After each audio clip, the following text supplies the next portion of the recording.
Caroline Margeridon, la femme charmante, gracieuse et vive que le public de la télévision française a adorée grâce à la célèbre émission Affaires conclues, a officiellement révélé un secret qui a surpris le public mais a également apporté une profonde joie à ses fans. Elle a épousé en secret son partenaire après 2 ans de relations secrètes. L'incident n'était qu'une rumeur dans les médias et sur les réseaux sociaux, mais Caroline elle-même l'a confirmé dans une récente interview avec une voix émue et des yeux pétillants de bonheur. À 57 ans, Caroline Margeridon, symbole d'indépendance, de force et de sophistication, a déclaré à plusieurs reprises qu'elle n'avait pas besoin d'un mariage pour s'épanouir. En tant que femme d'affaires, mère et personnalité de la télévision à succès, elle s'est toujours présentée comme indépendante et ne dépendante de personne.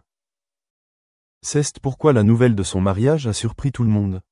Mais quand ils ont vu le sourire éclatant, soulagé et aimant de Caroline, tout le monde a compris que peut-être, elle avait enfin trouvé là où elle appartenait vraiment. Le partenaire de Caroline n'est pas une star célèbre, ni un homme vivant sous les feux de la rampe, mais un homme simple et profond, vivant tranquillement dans le monde de l'art et de la collection, où 2 esprits apparentés se sont trouvés. Selon Caroline, ils se sont rencontrés lors d'une vente aux enchères d'antiquités, où ils se sont tous les 2 disputés pour une vieille montre. Cette compétition a finalement ouvert un tout nouveau chapitre dans sa vie. Depuis 2 ans, Caroline garde sa relation secrète, non pas par honte ou par peur de l'opinion publique, mais parce qu'elle veut protéger ce bonheur comme un trésor précieux. Dans ce monde bruyant et bavard, le véritable amour a besoin de patience, de temps pour grandir, pour être testé et pour mûrir. Je ne voulais rien rendre public avant d'être sûr que c'était la personne avec qui j'allais passer le reste de ma vie, a-t-elle déclaré. Et maintenant, j'en suis sûr. Le mariage s'est déroulé simplement, sans faste, dans un petit manoir en dehors de Paris, où seule la famille et quelques amis proches étaient présents, et l'atmosphère était classiquement française. Bougies vacillantes, verres de vin rouge pétillant et musique de piano chaleureuse. Caroline portait une élégante robe blanche, tenant un bouquet de fleurs sauvages, sa bouche souriant joyeusement.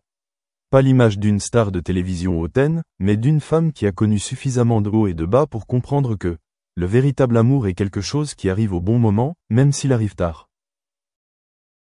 La famille de Caroline, en particulier ses 2 enfants qu'elle aimait beaucoup, était extrêmement heureuse de sa décision. Ils ont dit qu'ils ne l'avaient jamais vue aussi paisible. Ma mère nous a tout donné, l'amour, l'éducation et la volonté de vivre.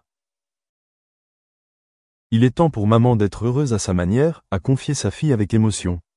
Les collègues de Caroline dans l'affaire conclue l'ont également chaleureusement félicitée, notamment Sophie Davant, une compagne de longue date qui connaissait les sacrifices et les blessures passées de Caroline. La carrière de Caroline Margeridon n'a pas toujours été facile. Elle avait échoué en affaires et avait dû tout recommencer après des revers financiers. Ayant vécu des relations brisées, Jay souvent pensait à perdre foi en l'amour. Mais Caroline n'a jamais abandonné. Elle se lève toujours, apparaît toujours en public avec un sourire optimiste et des yeux déterminés. Maintenant que l'amour lui est venu comme une récompense digne de ce nom, le public l'admire encore plus. Ce qui est spécial, c'est que même si elle est mariée, Caroline conserve toujours sa personnalité indépendante et forte. Elle a affirmé « Je ne me suis pas mariée pour être sauvée, mais pour partager. Nous ne sommes pas liés les uns aux autres, nous allons ensemble. » Une affirmation profonde de l'amour mature, où les 2 ne cherchent pas à se changer l'un l'autre, mais à grandir ensemble. La vérité sur le mariage de Caroline Margeridon est plus qu'une belle histoire d'amour tardif. C'est aussi la preuve qu'il n'est jamais trop tard pour aimer, faire confiance et s'ouvrir. Son histoire réchauffe non seulement le cœur des fans, mais inspire également de nombreuses femmes. Après tout, le plus important n'est pas de savoir quand nous atteignons notre destination, mais d'avoir quelqu'un prêt à nous accompagner dans ce voyage de tout son cœur. Après que la nouvelle du mariage ait été confirmée par Caroline elle-même, la presse française et la communauté en ligne se sont rapidement indignés. Les titres des journaux tels que Paris Match, Voici, Gala, Télé Loisirs et Le Figaro Madame ont fait état de cet événement. Les fans qui ont suivi Caroline au fil des années, des émissions d'enchères aux talk-shows télévisés, ont envoyé d'innombrables félicitations et messages chaleureux sur les réseaux sociaux. Beaucoup de gens ont été émus de savoir que cette femme forte avait enfin laissé son cœur être aimé et soigné. Des commentaires comme « Tu mérites ce bonheur, Caroline, merci de nous avoir inspiré que l'amour n'a pas d'âge » ou « Le bonheur tardif est toujours le meilleur bonheur », article couvert sur elle. À la télévision, de nombreuses émissions de divertissement l'ont invité en tant qu'invité spécial pour en dire plus sur le mariage et sur l'homme mystérieux qui est désormais son mari officiel. Caroline, avec son élégance, son charme et son humour habituel, a gardé secrète l'identité complète de son mari, révélant seulement qu'il était un gentleman calme et attentionné qui comprend que l'amour n'a pas besoin d'être tape à l'œil, il doit juste être sincère. Elle a ajouté que c'est lui qui l'a aidé à comprendre que parfois, s'ouvrir n'est pas une faiblesse, mais un moyen de guérir. Bien qu'entrée dans la vie de couple, Caroline Margeridon n'a pas l'intention de mettre en pause ou de ralentir sa carrière. De este tipo. Entonces, mi experiencia en lo personal, y yo también era de que yo tomo una clase, pero yo quiero estar presencial, porque si no, no aprendo, ¿no? Imagínense, yo soy del área de TI, o sea, y la verdad, les voy a decir, con muchos colegas de otras universidades aquí en México, a pesar de que éramos del área de tecnología, tuvimos que aprender muchísimo, ¿eh? O sea, no dominábamos todos los temas. O sea, nos tuvimos que sentar los fines de semana iniciales de aprender lo que les íbamos a mostrar y ofrecer a la docencia, a la parte administrativa. Entonces, la realidad es que, pues sí, o sea, todo este tema, y me parece que si estoy siendo muy general en mi comentario, la realidad es que compartir esto con todos ustedes y escuchándolos hubo una gran colaboración, sigue habiendo una gran colaboración entre las áreas de TI, la docencia, las áreas administrativas, y es el único camino que yo veo que había, ¿eh?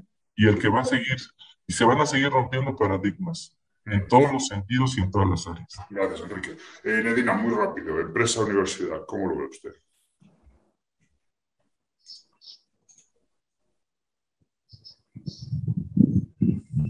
Está en mute, está en mute, Nedina. Perdón. Pues sí, me sumo a las voluntades de todos los demás, las voces de todos los demás. Hay cierta renuencia, por ejemplo, yo lo veo en mi universidad. La mayoría de la planta docente es una planta docente de más de 65 años. En el caso de los profesores de tiempo completo, se da más. Entonces hay más renuencia o más dificultad para poder con ellos utilizar este tipo de tecnologías. Y es a lo que nos enfrentamos, ¿no? A veces es el arrastrar el papel o desprendernos de esa manera en la que hemos venido desarrollando nuestras clases, el trasladarnos a la virtualidad nos ha traído también muchas complicaciones en la planta docente. Más que nada por ello, porque como, no sé, las nuevas generaciones son más fáciles de integrarse a estos conocimientos. Sin embargo, si partimos de una planta docente envejecida en la que hay que tener que capacitar bastante. Muchas gracias. La verdad es que no tenemos tiempo para más, así que tendremos que quedar otro día los 6 y los 7 y volver a hablar. Elsie Mezo, Janine Chan, Soraya Reyes, Enedina Mejía y Enrique Colín y por supuesto Cristian de Cursera, gracias a los 5. ¿Vale? He aprendido bastante.